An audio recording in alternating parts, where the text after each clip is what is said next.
네, 화요일에만 문을 여는 법률사무소입니다. 신장개업 오늘도 문을 열겠습니다. 이 코너의 최장수 고정 패널이죠. 우리 신유진 변호사님 어서 오세요. 네, 안녕하세요. 네. 오늘 뭔가 준비를 하셨다고. 네, 오늘 아무래도 마지막 인사를 드리는 것 같아서 네. 준비를 좀 했습니다. 많은 분들이 정말 기대를 많이 하고 계신데 이따 어떻게 하시려고 그러세요 지금. 네, 최선을 알겠습니다. 다해서. 기대를 하겠고요. 그리고 또 한 분 모셨어요. 천하람 변호사님 어서 오세요. 네, 안녕하십니까. 네, 천하람입니다. 저희 프로는 처음인데 예. 간단하게 자기소개를 좀 부탁드릴게요. 예. 네. 저는 요즘은 법무법인에서 열심히 일하고 있는 변호사고요. 네. 사실 저는 지난 총선에서는 그 전남 순천갑 지역구에 미래통합당 후보로 출마를 했었습니다. 아, 그러시군요. 고향이 그쪽이신 아니요. 고향은 그쪽은 아니고 네. 네, 대구 쪽입니다. 아, 고향이 대구신데 순천 쪽에 출마를 하신 네, 네, 맞습니다. 굉장히 용감하신. 예. 네. 네, 그렇고요. 그래도 막상 살아보니까 진짜 요즘은 일상생활에서 지역 감정 이런 게 전혀 없잖아요. 그래서 네네. 오히려 타지에서 왔다라고 하니까 진짜 좀 용기 있다. 격려를 해주시고. 네, 격려해 주시고 오히려 네. 너무 다 잘해 주시고 해서 아. 네, 잘 지내고 있습니다. 그런데 제가 그 한 네. 기사를 봤는데 네. 조선일보였나 기사를 봤는데 거기서 이제 청년들을 미래통합당에서 너무 소비하는 것이 아니냐. 네. 그래서 3% 그러니까 득표율을 일정 득표율을 얻지 못하면은 그 선거 비용도 보전받지 못하는데 그렇죠. 그러면 어떻게 되느냐. 청년들에 대한 너무 소비가 지나친 거 아니냐. 그래서 굉장히 격하게 미래통합당에 대해서 비판을 했던데 네. 어떠신가요? 선거 비용에 네. 대해서는? 조선일보에서 심지어 제 선거 비용을 진짜 엄청 걱정해 주셨더라고요. 그래서 제가 실제로 3%밖에 그러니까 4,058표를 득표했는데 네. 그래서 15%를 넘어야지 선거 비용 보전을 받을 수가 있어요. 15%. 그러니까 10%를 넘겨야 절반을 보전받고 아, 맞죠. 15%를 넘겨야 네, 이제 네. 100%를 보전을 받는데 저는 3%니까 이제 한 푼도 보전을 못 받지 않습니까? 네. 그래서 그 부분에 대해서 되게 지적을 많이 해주셨고 네. 네. 이 부분 당에서 좀 책임지거나 뭔가 네. 좀 보전을 해야 되는 거 아니냐 네. 하셨는데 아직까지는 전혀 보전을 받지 못하고 게다가 있습니다. 후원회도 만들 수가 없으시잖아요. 네, 선거 때는 후원회를 할 수가 그쵸, 있는데 선거 딱 때만. 선거가 끝나고 나면 그렇죠. 후원회가 아예 금지가 되죠. 그러니까 그러니까 조선일보에서 네. 그렇게 걱정을 해주셨는데 통합당에서는 답이 없더라. 아마 당에 네. 그렇게까지 뭐 여유가 있거나 하진 않고 또 저만 도와주거나 할 수 없는 노릇이다 보니까 네. 또 좀 그런 게 있는 거 아닌가 싶습니다. 우리 변호사님 걱정하신 분이 또 한 분 생기셨어요. 9481번님. 헉, 그러면은 전부 사비인가요? 이렇게 문자 주셨네요. 네, 전부 사비 맞습니다. 네. 예. 알겠습니다. 너무 갑자기 우울해지는. 그 우울해지는. 그리고 오늘 그 천 변호사님 처음 나오셔가지고 제가 질문이 많은데 다른 방송에서 막 검색을 해봤더니 네. 대통령 당선이 목표다. 이런 얘기를 하셨다고 맞습니까? 네, 사실 저도 이제 정치를 시작한 이상 네. 좀 큰 목표를 가지고 가려고 하고요. 그리고 이게 사실 당장 막 국회의원 꼭 한번 해야지 이것도 물론 좋지만 눈앞의 목표를 보게 되면 사람이 좀 이렇게 좀 이렇게 그렇죠. 휘청휘청 할 수가 있잖아요. 네, 그래서 네. 좀 아주 멀리 큰 목표를 설정해 놓고 좀 네. 이렇게 길게 보고 가려고 제 스스로 하는 다짐 같은 그런 목표입니다. 긴 네. 호흡을 가지고 알겠습니다. 그러면 미래통합당 내부에서는 경계하지 않을까요? 근데 다행인 거는 제가 다음번 대선에는 네. 만 40세가 안 돼가지고요. 네. 나갈 수가 없어요. 그래서 당장은 별로 경계 안 하실 것 같습니다. 계속 저 사람은 대선 후보를 노리고 있어. 그래서 안 키워주고 계속 7년 뒤에는 좀 그러실 수도 있겠죠. 네, 꼭 네. 견제하도록 만들도록 이제 지방에만 해야죠. 묶어두고. 중요한 그런 거 아니에요? 포인트를 지금 말씀해 주셨는데요. 지금 30대라는 거. 네. 네. 네. 중요한 포인트. 맞습니다. 부러운 포인트입니다. 저 개인적으로는. 네. 지금 유튜브로도 생중계 중입니다. 유튜브 들어가셔서 이승원의 세계는 그리고 우리는 이렇게 검색하시면 이따가 뭔가를 보여주실 신유진 변호사 그리고 지금 사비를 털어서 지난 선거에 집중하셨던 우리 천하람 변호사님의 모습을 함께 보실 수 있습니다. 그 수해 복구 현장에 천 변호사님 다녀오셨죠? 네네네. 어디 네. 가셨습니까? 어제 구례 5일장을 다녀왔는데요. 어제 갔다 오신 거예요? 네. 이제 구례 5일장에 제가 가보니까 거기가 사실 평소에 그렇게 수해를 자주 입는 지역이 아니라고 하시더라고요. 그런데 네네. 이번에 좀 사실 장마도 굉장히 길고 또 그러다 보니까 굉장히 갑작스럽게 점포 천장까지 물이 다 들어차가지고 천장까지 네. 다. 네. 뭐 무슨 제품이나 판매하려는 물건들은 물론이고 온갖 집기가 전부 다 이렇게 진흙에 뒤덮여 있더라고요. 그렇죠. 네. 그래서 아무튼 네, 저도 마음이 참 안 좋았습니다. 네. 그 주호영 원내대표 같이 가신 건가요? 네네, 같이 맞습니다. 동행하는. 그러면은 좀 키워주시는 건가요, 당에서? 뭐 글쎄요. 근데 이제 저는 사실은 네. 제가 바로 옆 지역구거든요. 네, 제가 네, 이제 순천 조직위원장을 하고 있다 보니까 네. 바로 옆 지역구인데 뭐 제 지역구 아니니까 저는 안 가겠습니다. 이러지 않고 뭐 어차피 다 거기서 거기니까요. 아니, 그래서 서울에서부터 같이 내려가신 건 아니고. 네. 저는 이제 그 거기서 지역에서 이렇게 합류하셨다. 합류한 그런 네, 케이스. 신 변호사님 제가 질문할 너무 게 궁금한 너무 게 많아요. 그러니까 방해하지 말아주시고요. 네. 마지막 날이다 보니까. 오늘 마지막 날이다 보니까 정말 신 궁금한 게 변호사님 많습니다. 텐션이 올랐어요. 네. 820번님 문자를 주셨는데요. 진행자님 정말 부탁이 있어요. 지금 곳곳이 장마로 피해가 큰데 여당 야당 의원님들 제발 피해 복구 현장에 가서 여야 따지면서 서로 잘했니 잘못했니 좀 하지 말라고 해주세요. 네. 화가 치밀어서 택시를 운전하다가 갓길에 세우고 글을 올립니다. 이분은 정말 절절하게 문자를 보내주신 겁니다. 제가 마침 질문을 하려던 게 이 부분이었어요. 수해 현장 가서 사진을 찍고 또 그 찍힌 사진에 대해서 논평하고 서로 손가락질하고 지금 그런 일이 벌어지고 있습니다. 천하람 변호사님은 어떻게 보셨습니까? 네. 네, 뭐 정의당 심상정 대표님 요즘 하루 종일 계속 이제 사진 가지고 문제가 되고 있는데요. 네. 근데 저는 사실은 저도 사실 처음에는 좀 안 좋게 봤었어요. 근데 오히려 어제 가가지고 제가 거기 계신 분들한테 네. 이렇게 사람들 많이 오고 이렇게 보면 막 카메라 오고 언론인들 오고 하니까 사실 오히려 자원봉사하시고 복구하시는 분들한테 좀 방해가 되잖아요. 그래서 그렇죠. 저도 네. 거기 계신 분들한테 다 좀 오히려 죄송스럽다, 송구스럽다라고 계속 하고 다녔는데 오히려 거기 계신 분들이 꼭 그런 건 아니다. 이렇게 많이 와서 네네. 또 관심도 환기해주고 정치인은 와가지고 또 이 피해를 듣고 거기에 대해서 나름대로의 서로 경쟁하듯이 여야가 대책을 좀 수립하고 좀 빨리빨리 하고 하면 오히려 좋은 거니까 네네. 이게 뭐 쇼라고 해서 꼭 나쁘다고는 생각하지 않는다. 그런 말씀을 오히려 저한테 네. 해주시더라고요. 이 정치인들이 가게 되면 어찌 됐든 간에 카메라가 동반되게 되고 네. 그렇다면은 얼마나 심각한지를 조금 더 부각시킬 수 있으니까. 네, 맞습니다. 그래서 정치인들이 거기 가서 음. 직접 뭐 이렇게 열심히 일을 하고 하는 것도 물론 중요하겠습니다만은 아무래도 정치인들이 거기 가서 관심이 오게 되면 또 많은 분들이 자원봉사를 하시거나 그렇죠. 오실 수 있는 계기가 될 수 있으니까. 위로도 되고. 네, 저는 그래서 이거는 물론 논란과 무관하게. 네, 네네. 논란과 무관하게 저는 정치인들이 오히려 더 현장으로 더 열심히 찾아가야 된다. 그런 생각하고 있습니다. 네, 신유진 변호사는 어떻게 보세요? 일단 뭐 꼬투리 잡는다라는 그런 느낌이에요. 그러니까 지금 천 변호사님 말씀하신 것처럼 어쨌든 정치인이 거기 가서 어떤 행보를 하든지 간에 그 지역에 대한 관심과 그 국민적인 여기 피해 상황을 알리는 데 도움이 된다면 그 네네. 부분 도움이 되는 부분인데 네. 뭐 장화에 흙이 묻었네, 옷이 너무 깨끗하네, 땀이 안 묻었네 이런 거를 지적한다는 거는 너무 이제 원초적인 자극적인 어떤 내용이 아닌가. 트집 잡기다. 네, 네. 그런 생각이 들었어요. 네, 그래서 저도 마찬가지로 심상정 대표님에 대한 그런 식의 공격은. 얘기는 저도 좀 그렇게 적절하지 않다고 생각합니다. 네. 알겠습니다. 요즘 뭐 인명 피해까지 온 심각한 상황이기 때문에 어찌 됐든 간에 이 정치인들 말과 행동 조심할 필요가 있어 보입니다. 사진도 네, 그렇죠. 그냥 안 찍으시는 게 좋아요, 사실은. 네, 그런 생각이 개인적으로 드네요. 알겠습니다. 이 얘기를 잠깐 해보죠. 미래통합당이 정강정책 개정안을 마련했습니다. 뭐 확정된 건 아니고 검토 중일 텐데요. 그중에 눈에 띄는 게 국회의원 사연임 제안입니다. 얼마 전에 저희 프로에서도 다뤘었고 또 이 법안을 발의한 민주당 윤건영 의원과 지난주 금요일에 저희가 인터뷰도 했었죠. 국회의원 사연임 제안 한마디로 3번까지만 하고 집에 가시라 이런 건데 어떻게 보십니까? 이거는 어떻게 보면은 미래통합당이 이제 정강정책 마련하는 측면에서 네. 지금까지 미래통합당이 어떤 새로운 비전이나 뭐 정책을 제시한 부분은 없어요. 민주당이 어떤 정책에 대해서 비판하는 그런 목소리를 굉장히 크게 냈는데 네. 그래서 뭔가 획기적이고 그래? 국회의원들 그러면은 좀 많이 물갈이가 되나? 국민적인 어떤 관심을 받기에는 굉장히 좋은 네. 정책이라고 보여지는데 네. 오늘 다시 발표된 걸 보니까 지금까지 현역 의원들은 3선이라 할지라도 1회 딱 한 번 하신 걸로 친다. 그러니까 네네. 오히려 현역 의원들이 나 그러면은 이제 뭐 앞으로 몇 분밖에 못 한다. 그래서 기득권이 더 강화되는 거 아니냐. 네, 이런 네. 비판도 있고 오히려 그 정치 신인분들께서는 이 부분에 대해서 특별히 사실은 이건 효과 없다라고 생각하실 것 같아요. 저는. 일단 이 아이디어에 대해서 혹은 이 지금 검토 중인 내용에 대해서 정치를 하고 계신 분이니까 네. 또 신인이시니까요.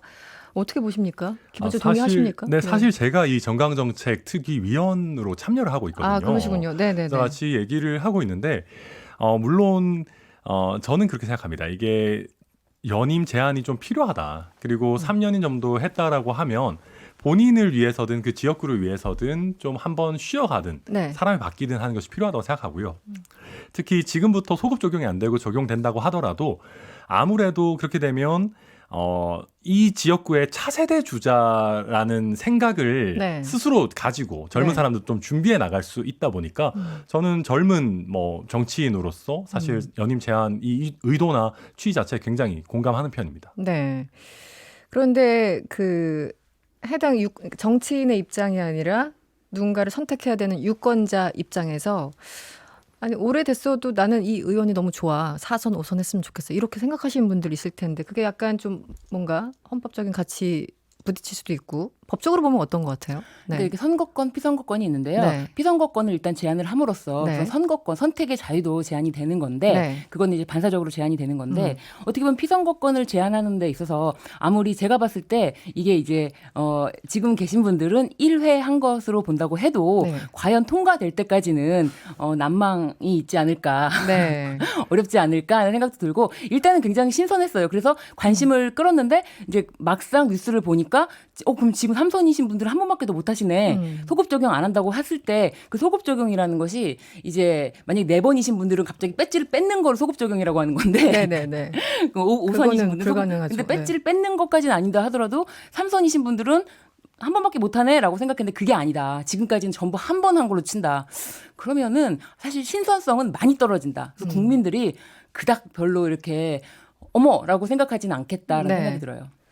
네. 우선은 이제 다시 사실 국민분들의 선택할 권리도 굉장히 중요하죠. 선거권 네네. 굉장히 중요한 헌법적 권리인데 사실 이게 위헌이다라고 얘기하기는 어려운 것이 지자체장 부분에 있어서 이미 사실 하고 3년임이 있습니다. 있으니까. 네. 그래서 그 부분에 대해서도 우리가 위헌 시비가 있지는 않고 또 새로운 일꾼을 발굴한다라는 공익도 그만큼 있는 거다 보니까요. 네. 위헌 시비는 저는 그렇게 크지는 않지 않을까. 네, 그렇게 보고 있습니다. 네네. 그 내부 반발이 심했다고 하죠. 본회의 앞두고 본회의 전략 세울 줄 알았더니 의총장에서 이거 가지고 의원님들이 굉장히 화를 내셨다는 전언을 들었습니다. 근데 원래 네. 취지는 사연임 제한이면은 3선이신 분들은 한 번만 더 하시는 그런 취지 아니었을까요? 근데 이게 오늘 변경이 돼서 발표가 된 것 같아서. 처음에는 사실 이게 정강 정책이다 보니까요. 네네. 이게 아주 큰 틀의 정책을 다루는 거거든요. 그래서 네네. 아주 디테일하게 이게 예를 들면 지역구를 바꾸면 적용이 되는 거냐, 이런 식으로 이제 아주 디테일한 얘기는 아직 하는 단계는 아닙니다. 네네. 그러다 보니까 큰 틀에서 논의가 완벽하게 정리가 되기 전에 어떻게 보면 조금 발표가 된 부분이 있고, 알려줘서 네. 네, 특히 3선이신 분들 같은 경우에는 이게 그분들 입장도 이해가 되는 게 민감하죠. 레임덕이 온다는 거예요. 쉽게 얘기하면 지역구에서 당신은 이제 다음번에 못 나오니까 네. 당신이 이제 끝난 거 아니냐라는 식의 얘기들이 많이 들어오게 되니까 이게 당장 다음번에 나가고 못 나가고 뿐만 아니라 이번 임기 때의 의정 활동 자체도 굉장히 제약을 받는다. 그런 식의 얘기들을 했고 지나친 어떻게 보면 좀 급작스럽게 거의 소급 적용에 유사한 거 아니냐라는 여러 비판들이 있었던 것 같습니다. 아까 말씀하신 그 지자체 3년이면 괜찮고 본인들은 레임덕 때문에 안 되고 이게 뭔가 앞뒤가 안 맞는 그런 상황이긴 하네요. 네, 근데 네. 지자체 3년인 같은 경우는 이제 예전부터 되다 보니까 예측 가능성이 있었는데 이제 본인들은 너무 갑작스러운 거 아니냐라는 네. 부분이 있는 것 같습니다. 그냥 화를 내신 것으로 알겠습니다. 네. 그러면 통과 가능성은 아까 난망하다고 심 네, 변호사님이 얘기를 하셨는데 뭐 김종인 비대위원장도 아직 확정되지 않았다 이런 정도면 내부에서 반발이 엄청나다는 걸 알고 네. 이게 쉽지만은 않을 거라고 말씀을 간접적으로 하신 것 같기는 합니다. 어떻게 보십니까? 근데 네. 마침 또 윤건영 의원이 그 발의를 한 상태여서 굳이 전망을 해주신다면 어떻습니까? 네. 근데 지금 여야 모두에서 계속 얘기가 나오고 있어서 예전보다는 조금 분위기가 무르익은 것 같기는 해요. 네, 그렇다고 하더라도 지금 사실 재선 3선 의원님들 같은 경우에는 네. 이게 남일 같지가 않을 거고 물론 다 1회라고 한다고 하더라도 네. 그리고 지금 초선이신 분들도 탄탄한 지역구를 가지신 분들은 또 나름대로 여러 가지 생각이 있으실 거라서 이게 실제로 법률로 통과될 수 있을지는 저도 그렇게 낙관적이진 않다. 우리가 매의 눈을 뜨고 지켜봐야 된다. 그렇게 보고 있습니다. 알겠습니다. 기득권 내려놓는 네. 게 이게 쉬운 일이 아닙니다.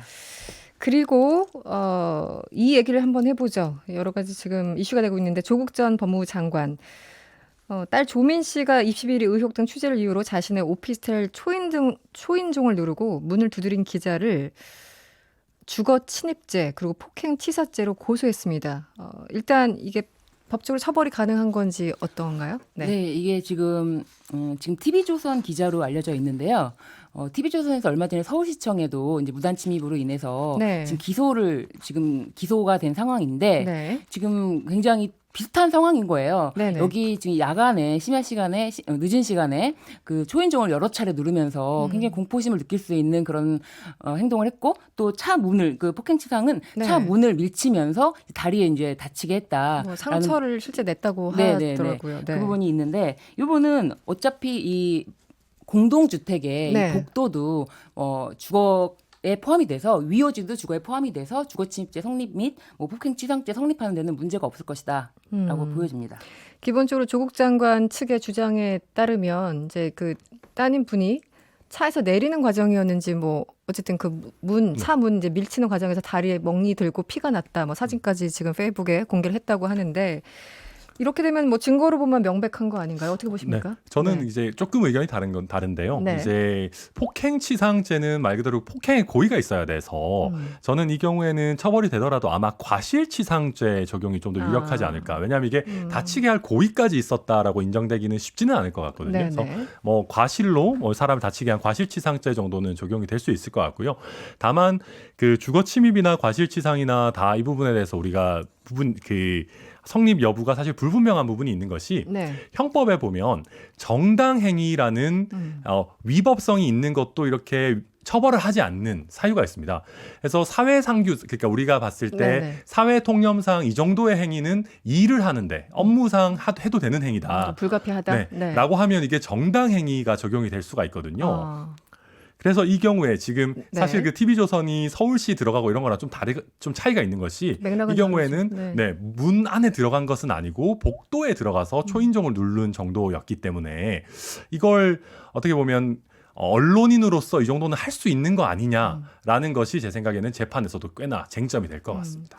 근데 지금 정당행위라고 말씀하셨는데 네. 지금 그 위호지 부분이라든지 공동주택의 복도는 주거침입죄 주거에 해당한다는 것이 대법원의 판례에게 맞고 그리고 과실치상 부분은 제가 이제 그 폭행이나 과실이나 과실치상이나 그 다치는 부분에 뭐 그 부분을 정확하게 확인한 부분은 아니라서 고의 부분은 네. 뭐 천 변호사님 말씀처럼 될 수 있을지 몰라도 네. 이 업무상이라고 하는 부분에는 이게 지금 늦은 시간에 심야 시간에 늦게 뭐 초인종을 수차례 누르면서 이렇게 공포심을 조성했다. 이거는 주거자의 그 주거의 평온, 그 주거침입죄의 보호법이긴 주거의 평온을 해야 하는 행위다라고 네. 판단되는 데는 무리가 없겠다. 제가 만약에 그 입장이라면 혼자 뭐 오피스텔로 살고 있는데 밤에 알 수 없는 사람이 취재라는 이유로 명분으로 두드리고 차에서 내리려고 하는데 취재라는 이유로 막 카메라 들이대면서 내 문을 뭐 고의든 아니든 간에 밀치고 이거 명백한 범죄로 보이거든요. 일반인 눈에서 봤을 때. 네, 제가 봐도 이 부분은 근데 이게 사실 그 지금까지 언론의 관행이다라는 식으로 해서 어떻게 보면 핫한 분들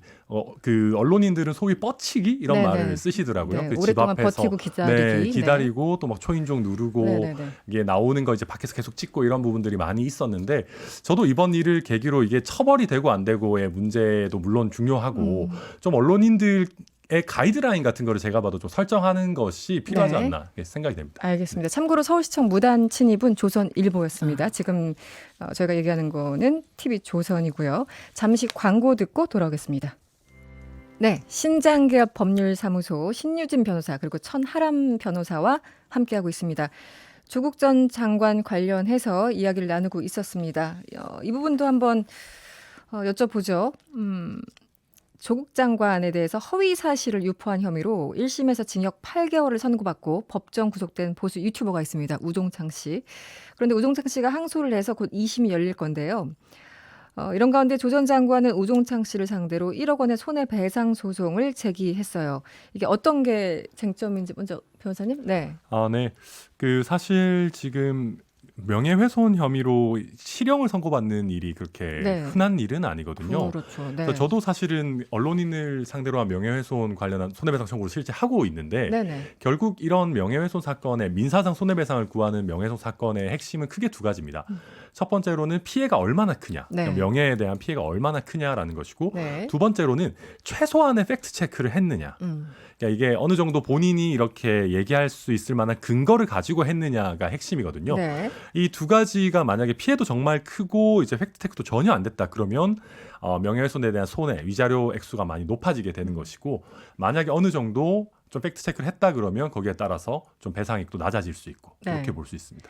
지금 조 전 장관 입장은 오종창 씨가 그 유튜브 방송을 하면서 최소한의 팩트 체크도 안 했다 이런 입장이죠. 네, 네네. 그럼에도 불구하고 이 형사 재판에서 이 우종창 씨는 신뢰할 수 있는 제보자로부터 받은 정보다라고 계속 주장을 한 거예요. 그러니까는 조금도 자신이 잘못을 인정하지 않았기 때문에 사실 이게 실형이 된 거지, 구속까지 선고가 된 것이다. 구속까지 된 거지. 네.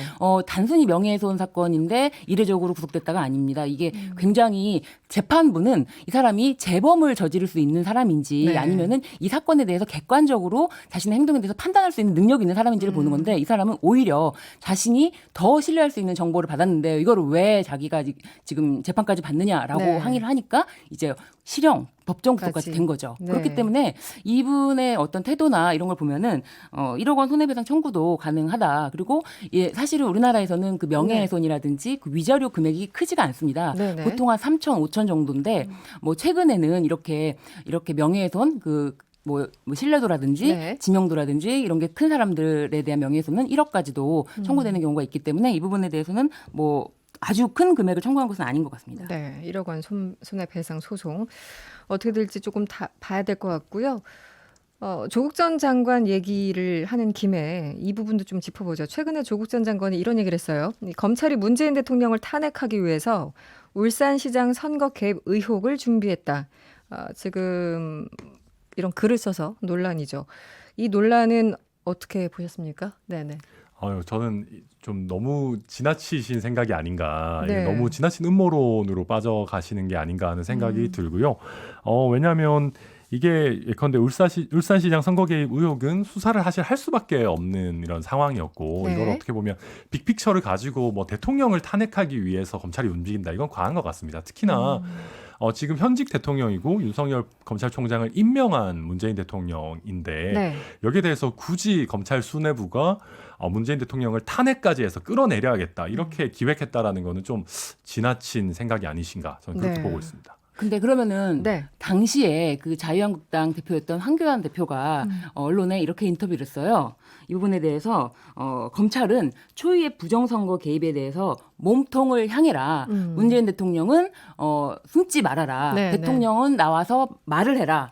이거에 대해서 어떻게 된 건지 진상을 규명해라라고 하고 대통령의 의지나 지시 없이 이런 위험한 일을 벌일 수가 있겠느냐. 네. 대통령의 친구를 당선시키기 위해서 청와대, 경찰 그리고 울산시청 아주 여당이 총동원됐다라고 했거든요. 네네. 대통령 보러 나와서 이것에 대해서 진상을 규명하라라고 굉장히 세게 인터뷰를 하고 이런 것에 대해서 1월 달에 불과 1월 달입니다. 1월 달에 굉장히 많은 이제 언론들이 받아쓰고 했어요. 네네. 그렇기 때문에 이 얘기는 새로운 얘기가 전혀 아님에도 불구하고 네. 조국 전 장관이 얘기를 했다는 것으로 수면이 떠오른 것 같은데 이 얘기에 대해서도 오히려 하태경 의원은 뭐 오히려 네. 뭐 인정한 거냐 뭐 이런 식으로 또 말씀하시고 뭐 하태경 의원이. 예, 제정신이 아니다. 뭐 진중권 교수는 전 네. 교수는 그렇게 말씀하시고 있는데 아무래도 자유한국당 측에서 그러니까 미래통합당 당시에, 전신 네. 자유한국당 측에서 이런 의혹을 적극적으로 제기했던 걸 다 잊으신 것 같아요. 그래서 아무래도 선택적인 장님이나 선택적인 귀머거리인가 그런 생각이 들더라고요.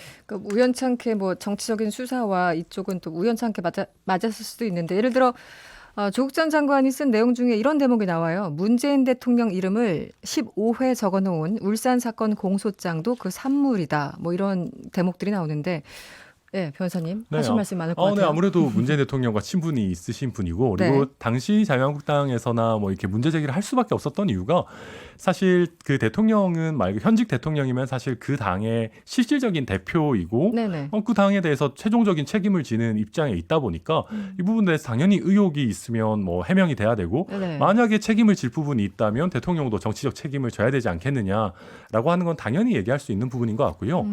그리고 공소장에서 뭐 이제 문재인 대통령의 이야기 몇 번을 적시했다라고 한들 네. 그게 예컨대 야당과 검찰이 뭔가 힘을 합쳐서 이런 식으로 공소장을 작성하게 됐고 많이 나오게 됐다라는 거는 좀 과한 피해망상적인 생각이 아닌가라는 네. 생각이 듭니다. 이걸 이 뭐 당시 공소장에 짝짝꿍 할수 대해서는 있는 내용이 이 당시 아닐 거예요. 공소장에 대해서 말씀만 살짝 드리면은 네. 굉장히 비판이 많았어요. 왜냐하면 공소장에는 적시될 필요가 전혀 없는 대통령의 책무라는 것이 적혀져 있었고요. 공소장에. 네, 이 공소장이 어떤 공소장 1번주의에 따라서 범죄 사실에 대한 어떤 간결한 네. 적시가 아니라 그 언론을 향한 움직임, 언론을 향한 그 외침, 네. 언론을 향한 검찰의 의사표명이라고 네. 볼 수밖에 없는 굉장히 많은 양의 분량에 할애해서 네. 문재인 대통령을 언급했으나 문재인 대통령은 이 범죄 사실과 관련이 없었거든요. 근데 그런 부분에 대해서 전혀 밝히지 못하는 상황에서도 그렇게 언급했다라는 것 자체로도 굉장히 문제가 많이 지적된 공소장이었죠.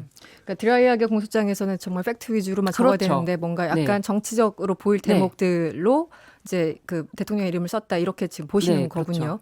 네. 네. 네. 저 그 부분은 사실은 이제 공소장에 대해서도 이게 선거와 정치에 관련된 부분이고 또 이게 뭐 어떻게 보면 민주주의와 관련된 부분이기 때문에 네. 대통령의 어떤 중립이라든지 뭐 여러 가지 책무에 대해서는 어느 정도는 쓸 수 있지 않았을까. 근데 네. 다만 저도 법률가로서 공소장이 너무 지나치게 이렇게 너무 드라마틱해지는 것 자체는 저도 네. 그렇게 바람직하다고 생각하지는 않습니다. 알겠습니다. 3892번님. 근데 이 분위기에서 주라주라 그 노래 가능한 건가요? 조국 전 장관 얘기하시다가 네, 저희는 가능합니다. 네, 네. 저희는 얼굴이 지금 그렇죠. 들었거든요. 네. 네. 조국 장관은 조국 장관이고 또 우리 신비 원사님이 마지막 방송을 위해서 오늘 뿔장식 진짜. 마지막 방송이라는 게 너무 눈물이 나가지고 눈물. 마지막에 울면서 보내드릴 수는 없어서 웃으면서 알겠습니다. 이별을 하기 위해서 제가 네, 이 프로그램 변화가 생겨서요. 오늘 심유진 변호사와 만나는 것도 오늘 마지막 시간입니다. 그동안 저희 시간을 꽉 채워주셔서 심 변호사님께 정말 감사드립니다. 네, 감사합니다. 네. 그리고 천 변호사님 인사. 오늘 네. 어떠셨어요? 네. 네. 저도 오늘 너무 기대가 일단 되고요. 네. 오는 날이 장날이라고 이렇게 또 주라주라 이런 것까지 볼 수 있어서 그러니까요. 너무, 흔한 광경은 아니에요. 네. 그러니까요. 참 아무튼 아쉽기도 하지만 네. 기대하고 있습니다. 네, 그럼 신유진 변호사의 작은 공연이 있겠습니다. 네. 입 닫고 지갑 한번 열어주라. 시간 올 생각은 말아주라. 주라 휴가 좀 주라. 말아 야근하들 말아라. 새겨주라. 갈 때 집에 좀 가자. 머리 좋아 대표 아니더냐. 주라 하루 주라. 오늘은 소고기로 용이 야근할 생각은 마있어. 오늘 얼마만에 하는 데이트 날인데 가족이라 하지 마이소. 내가 조금 집에 있어요. 광고 주라. 오라이.